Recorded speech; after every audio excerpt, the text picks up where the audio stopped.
नाही, आम्ही त्यांच्याशी बोलू, मुख्यमंत्री त्यांच्याशी बोलतील आणि जे आपण निर्णय घेतलेला आहे त्याची जी काय वस्तुस्थिती आहे ती त्यांना समजावून सांगू आम्ही.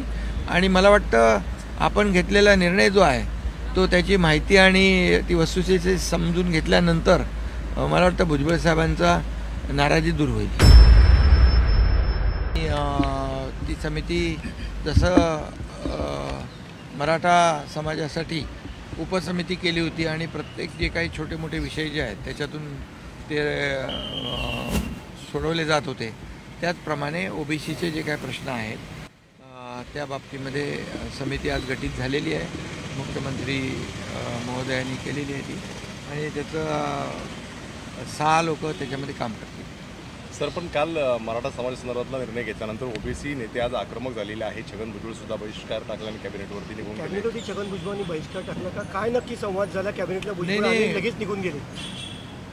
भुजबळ साहेबांनी म्हटलं की मी पूर्ण जो निर्णय आहे काल घेतलेला तो पूर्ण वाचतो, त्याची माहिती घेतो आणि त्यानंतर पुढची जी काही भूमिका आहे ती ठरवतो. त्याचबरोबर आज कॅबिनेटमध्ये देखील चांगले निर्णय झाले. संजय गांधी निराधार योजना 1,500 रुपये होते, त्याचे 2,500 रुपये केले. त्याचबरोबर नगरविकास विभागामध्ये जी आपण अनेक निर्णय घेतले, त्यामध्ये मुंबई आणि डेपो, वडाळा ते गेटवे ऑफ इंडिया अशा 11 प्रकल्पांना 23,000 कोटीनं मान्यता दिलेली आहे. ठाणे रिंग मेट्रो जी आहे ती, पुण्यातील मेट्रो मार्गिका, नागपूर मेट्रोच्या टप्पा 2च्या कर्जास मान्यता दिलेली आहे. जवळपास मोठे नगरविकासचे 8 विषय होते आणि त्यामध्ये सर्वाला मंजुरी दिलेली आहे. आणि त्याचबरोबर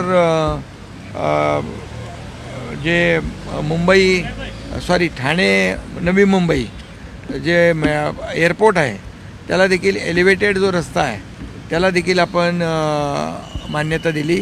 त्याचबरोबर हायकोर्ट जे आहे आपण BKCमध्ये बांद्रा BKCमध्ये करतो आहे त्याला जवळपास वाढीव मंजुरी 3,700ची दिली आहे, पण टोटल जो खर्च आहे तो 7,000 कोटीचा आहे, त्याला देखील आपण मान्यता दिलेली आहे.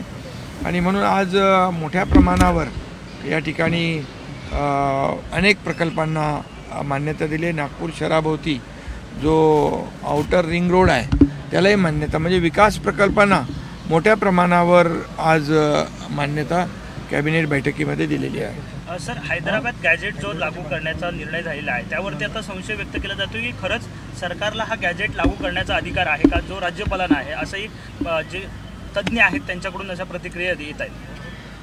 हैदराबाद गॅजेट लागू करण्याचा निर्णय GR काल आपल्या सरकारने काढलेला आहे. त्या बाबतीमध्ये सविस्तर मी बोललो आहे, मुख्यमंत्री बोललेले आहेत आणि यामध्ये जो निर्णय आम्ही घेतला आहे तो कायद्याच्या चौकटीत बसवून घेतलेला आहे, कायदेशीर आणि नियमाला धरून घेतलेला आहे. त्यामुळे जी काही पद्धत जी आहे मराठा समाजातल्या कुणबी प्रमाणपत्र देण्यासंदर्भातली जी पद्धत आहे, प्रक्रिया आहे, ती अधिक सोपी करणं, सुलभ करणं यावर तो निर्णय झाला आणि GRमध्ये देखील त्याचा उल्लेख स्पष्टपणे केलेला आहे. त्यामुळे मला वाटतं त्याची अंमलबजावणी करण्यामध्ये कुठलीही अडचण येणार नाही आणि कुणबी प्रमाणपत्र मराठा समाजाला मिळतील. आणि हे करत असताना OBC समाजाचं कुठलंही नुकसान होऊ नये ही भूमिका देखील सुरुवातीपासून सरकारची होती, ती आहे. छगन भुजबळ ज्येष्ठ नेते आहेत, अनुभवी आहेत, त्यांची नाराजी दूर करण्याचा प्रयत्न केला जाईल का? कारण त्यांनी जाहीररित्या नाराजी व्यक्त केलेली आहे, निर्णय चुकीचा घेतला असं त्यांचं म्हणणं आहे. तुम्ही स्वतः नाराजी त्यांची दूर? नाही, आम्ही त्यांच्याशी बोलू, मुख्यमंत्री त्यांच्याशी बोलतील आणि जे आपण निर्णय घेतलेला आहे त्याची जी काय वस्तुस्थिती आहे ती त्यांना समजावून सांगू आम्ही. आणि मला वाटतं आपण घेतलेला निर्णय जो आहे तो त्याची माहिती आणि ती वस्तुस्थिती समजून घेतल्यानंतर मला वाटतं भुजबळ साहेबांचा नाराजी दूर होईल.